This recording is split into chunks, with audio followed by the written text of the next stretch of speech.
Good morning. You listen to FloorDaily.net, and I'm Kemp Harr. This morning, my guest is David Rothberg, the chairman and CEO of Laticrete. David, how you doing? I'm doing great. I'm actually working in South Carolina today. South Carolina. I want to tell the story of Laticrete. So many people may not know this. Family-owned business with a global footprint, still owned by the family. I want to get into that in a little bit. But first, I guess this all started when your father, Dr. Henry Rothberg, who at the time was working for Uniroyal, came up with the idea of mixing latex and sand and cement and developed thin-set mortar base for ceramic tile installation, right? Well, the roots are actually a little earlier than that. My father was actually in South Carolina, going to the university as a chemical engineer. Okay. And working his way through school, he worked in a flooring business, and he got put into the tile section. All right. And he's studying chemical engineering at the end of World War II. Polymer chemistry is just being invented, and he starts to think about how to apply polymer chemistry to the 1,000-year-old business of putting tile in 2 inches of sand and cement. That's what actually gave him the idea for producing a polymer to replace water and make a thin layer instead of 2 inches of sand and cement. Up to that point, as you just mentioned, when people laid tile, it was in a thick base. So this is revolutionary. And I didn't realize, you just told me a second ago, the name Laticrete is the foundation. It's latex and concrete, basically, right? Exactly. Yeah, that's it. Latex, concrete. So your dad's first generation. You and your brother are in the business now. Your brother's name's Henry, and you all have children, and they're active in the business as well, right? Yeah, so Henry and I have been at it for 40-plus years. We both have kids, graduated from universities, and went off and did their things, and we didn't know if anybody was going to be interested. Right. But in the last couple of years, several of them have come back working in different places of Laticrete, different parts of the world, and so that's been very satisfying. They're all over the world, but that's a big change in the last 2 years. Well, one of the great things, if you start looking at family-run companies, it's one of those things where the value systems that drive you, and that's one of my questions. First, when we look at the company, you're in much more now than tile setting, adhesives, you've expanded. So what are your core competencies when you start thinking about whether you're going to do something or not do something? So we like to build up all the different layers of a floor. That's the best way to describe it. We want to own the floor. Yeah. So for my father's original tile and stone adhesive, we produced leveling compounds. We have a system of a whole mobile batching unit that comes to a city like New York and pumps up 50 stories and levels the floors. Right. Then we have vapor barriers, adhesives, grouts. Last couple of years, we bought the Stone Tech Tile and Stone Protective line from DuPont. Yeah. So now we can finish, and clean the floor. So it's basically all the layers of the floor. Of course, we do all the Olympic swimming pools, we do facades, but our core competency is we're chemists and chemical engineers. We add value to applications know-how. When an architect or an owner has a really weird, difficult problem, how do I bond stone 50 stories up in an earthquake zone? We're chemists and chemical engineers, and we develop products that will hold that stuff forever.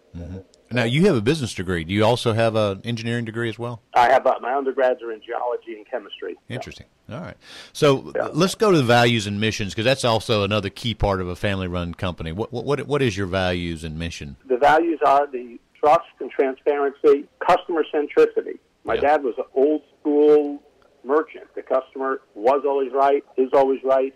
Whether it's delivering product, opening a factory on a Saturday to get a bag of grout because a contractor needs red grout, you do it. So these are things that built the business, and they continue. We attract and retain really, really wonderful employees. We provide a family atmosphere, not a corporate atmosphere, a family atmosphere, and people like that. We have multiple generations. People have worked for my dad, sent their kids to college, and kids come back and working at Laticrete.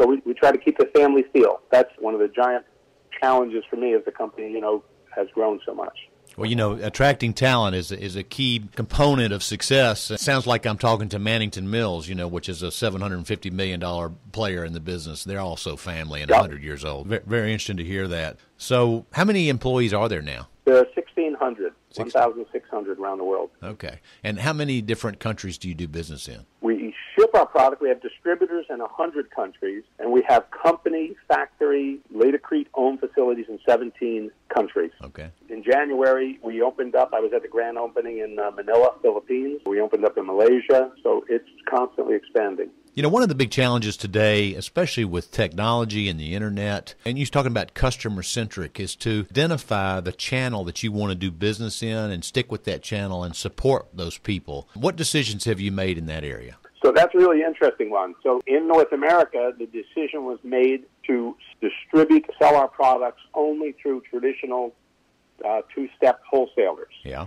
So we voluntarily withdrew from the home center business. Yes. Their values, obviously they're successful and people buy a lot of products there. But as I've told people in all the years when we were supplying one of the two big box stores, we never once asked for a test report, certification, any of the data that is really our lifeblood. We have independent lab tests to back up every single claim published for any product of ours.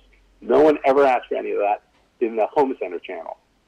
In the commercial channel, architects, engineers, consultants, that's what they make their decisions on. So our skills, our strengths as scientists and all just didn't match up with a home center. So we're in the traditional tile, stone, building materials distribution channels in North America. I knew I was going to like that answer. You have to have discipline in that area, and the people who have discipline in that area do real well in the long run. Yeah. It's very attractive. It's a very shiny object because they can give you a huge amount of business overnight. Yep. But as I said, what they're looking for is not what our strengths, our core value are. All right. So what's in the future? How's your 2018? You think business is going to be good for you guys this year? We're off to a very, very good start. We're very close to our customers, the installers, and everyone's got a big book of business. Mm-hmm. I'm sure you and your readers know this. The challenge, not only in North America, interestingly enough, even in developing countries, in the cities, the challenge is the lack of skilled labor. Yeah. Not just Germany and the United States, but if you go to Shanghai, China, mm-hmm. there's shortages.